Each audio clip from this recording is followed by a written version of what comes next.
Okay, let us go through this never list. What is it that we should not do, which is more crucial than what is it that we do?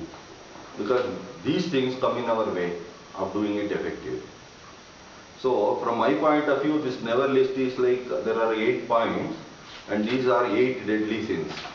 So, instead of 7, at least we can have one more. 8 deadly sins when we are reading something. So, the first one says never copy. Now what it basically means is, we somehow taking the information as it is from somewhere else to our notebook. So what happens is, this information doesn't get processed.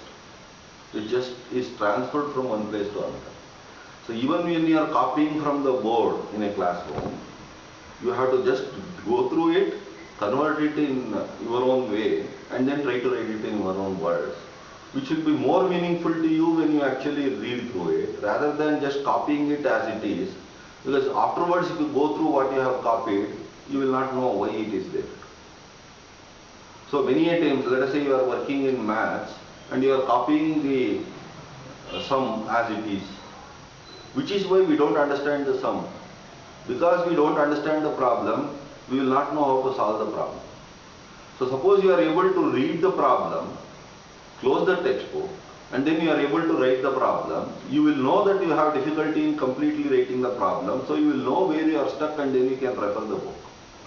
Once you understand the problem properly, your solution will be automatic. Because we copy things, we have a lot of difficulty, which is why I have one of my sayings: it is not worth copying because you definitely lose something. When you copy something, your brain will lose the actual information. So copying is like stealing. Okay. So from my point of view, let us say a thief. Will the thief be able to steal everything? No. He will only steal what is important because he is in a hurry. He will be afraid that he will be caught. So he will just pick up whatever is visible to him and then go away. So he is losing out on so many things. For instance, let us say a student is copying from a neighbor during the examination. Do you think he will get a first rank? No. Because if he has to get a first rank, he will have to copy from somebody who is better than him, and that better person will automatically get first rank. So this person can only get a little marks more than what he is actually capable of getting. But because he is copying, he will steal information.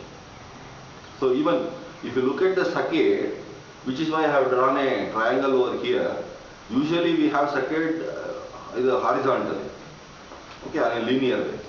But people who copy in the examination will have a triangular saccade, where he will be looking at the neighbor and he will be also watching the invigilator, whether the invigilator is seeing him or not, and he will have to see his paper also.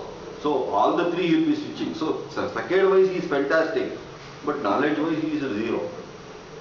Which is why whenever you copy, you are going to lose something. So rather than thinking that we can copy, better is to actually own it up so that it becomes easy for us to reproduce whatever we want.